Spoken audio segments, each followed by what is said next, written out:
Okay, this is just a quick video to go over common factoring when the leading term is negative, and specifically we're just looking at when the common factor is just going to be a constant, no variables in that common factor, although it would be a very similar idea if there's also variables involved in the common factor. So before we do that, we're just going to look at a quick reminder of what you do when that leading term is not negative. So here we have 4x plus 20, and say we've been asked to common factor this expression. So the first thing we're going to have to figure out is what is the greatest common factor between those two terms, the 4x and the 20. And you can see there's only the x in the one term, no x is over here, so the greatest common factor is just going to be a number, specifically whatever the greatest common factor between 4 and 20 is, the largest number that divides evenly into both 4 and 20. And that is going to be 4 because 4 goes into 4, and 4 also divides into 20. So our greatest common factor is going to be 4. Now, what we want to remember here is that factoring out or dividing something out of an expression is really just the opposite of when we're expanding brackets, which is when we're multiplying something in to that expression. So what we want to do here is we want to divide out a 4 from both of those terms. And the 4 is going to end up out front of the bracket. And again, remember dividing out, right? So we're going to have to divide each of those two things by that 4 to figure out what's left behind when we divide out the 4. So 4x divided by 4, well, the 4's just cancel, and there's an x left behind, so that's just going to be x, which we've got there in blue. That x goes over here into the bracket. And then when we come over here and we do plus 20, right, and there's the plus 20. We're going to divide out the 4, and we're left with plus 5.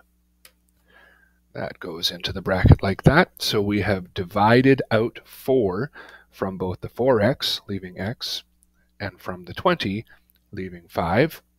And that is our answer. 4 times x plus 5 is what this expression here looks like factored. We can always double check. This is the nice thing about factoring. If you want to, you can always double check your answer by multiplying that 4 back into the bracket, which is something we've done a lot of by now. So remember, that means the 4 is going to multiply by the x, and the 4 is going to multiply by the plus 5. So let's do that. 4 times x, right here, 4 times x, that's just 4x. And then 4 times plus 5 is plus 20. And take a look at that final answer, 4x plus 20, after you multiply the 4 into the bracket. Sure enough, that is the same as what we started with up here, right? So this isn't your answer down here. I think I just said answer by accident. This isn't your answer. This is just a double check to make sure that you actually got it right. Your answer is right here in the box. When you factor 4x plus 20, you get 4 times x plus 5. Okay. Oh yeah, and I got a check mark here just indicating, yeah, my check worked. It's the same as the thing we started with. Okay, so now let's take a look at one where we do have a negative leading term. We're going to start the same way. You notice this is the exact same thing as the last one, except now it's a negative 4x in front there. We are going to start the same, and we're just going to ignore that negative for a second because we need to figure out the GCF, the greatest common factor. And again, it's going to be 4, because 4 is the biggest thing that divides evenly into 4 and 20. Now here's what we're going to do a little bit differently though. We're going to notice that the leading term is negative. And remember, the leading term is the highest power of the variable, right? So over here, this is just a constant. There's no variables in there. This term here has an x, so that is the leading term here. If the leading term is negative, we are going to want to not just pull out the 4, but we want to pull out the negative as well. And there's a lot of good reasons for this. I'm not going to go into right now because I just want to get you guys a few examples of how to do it, but it's going to make a lot of things that would be extra hard if we didn't do that later on as we get into more math. It'll make those things a lot easier. Excuse me. So we're going to pull out a negative 4. Now, what does that mean? If we're dividing out a negative 4, that means we have to divide both of those separate terms by that negative 4, just like we did last time, but it was positive 4. So there we're taking a negative 4 out, which means we have to divide it out of each of the things in the bracket. Negative 4x divided by negative 4 is once again positive x, and maybe that starts to show you some of the reasons why we did this. We want that thing in the bracket, we want that leading term to be positive, so that's why we pulled out the negative. Over here, plus 20 divided by negative 4 this time, that's going to be negative 5 or minus 5. And that pops over here in the bracket. And there we go. Simple as that. That is our answer. Very similar to last time, but because we pulled out the negative, we do get a minus 5 there instead of a plus 5. And as always, we can do a quick check. Let's see if we multiply that negative 4 into the bracket, if we get the same thing that we started with before dividing the negative 4 out of the bracket. So again, that's going to mean multiplying the negative 4 times the x, and then multiplying negative 4 times negative 5. I think you can probably see negative 4 times x is negative 4x, which is the same as up here. And negative 4 times negative 5, a negative times a negative is positive. So negative 4x plus 20, the same as up here. So yes, check mark. Again, here's our final answer in the box. When you factor negative 4x plus 20, the answer is negative 4 times bracket x minus 5. And we just double checked by multiplying the negative 4 back in. Sure enough, we get the thing we started with, so they are the same thing. Let's do one more example here, just to show you what happens if that second sign also happens to be negative. So we have negative 6x minus 21, and we are asked to factor. Once again, we need the greatest common factor for those two terms. And once again, there's no x's over here.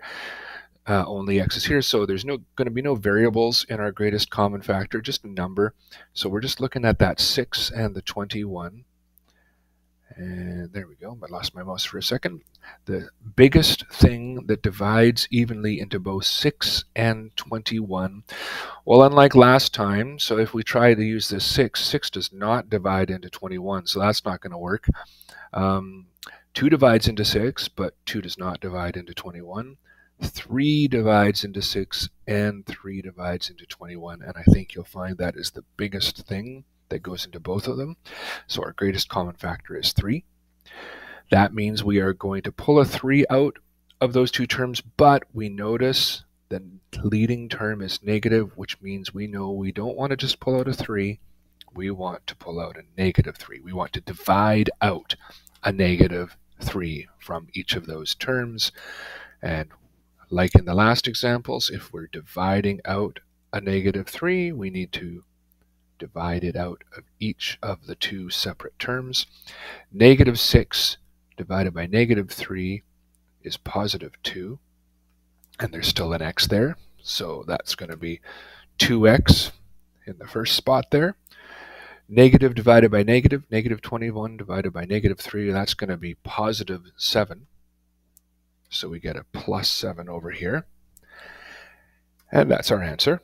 Negative 3 times bracket 2x plus 7. Let's double check. So if we just divided out the negative 3 from each term, let's make sure that when we go backwards and multiply the negative 3 into that bracket, that we get the same thing. So we're going to multiply the negative 3 times the positive 2x. Then we're going to multiply the negative 3 times the positive 7. Negative 3 times 2 is negative 6, and there's an x there, so negative 6x, that's good so far. Just like up here, what we started with. Negative 3 times positive 7 is minus 21. Good, same there. So when we multiply the negative 3 back in, sure enough, we get the same exact thing that we started with. That means that negative 6x minus 21 factored is negative 3 times 2x plus 7. They are the same thing. Hope that helps. and have a great day.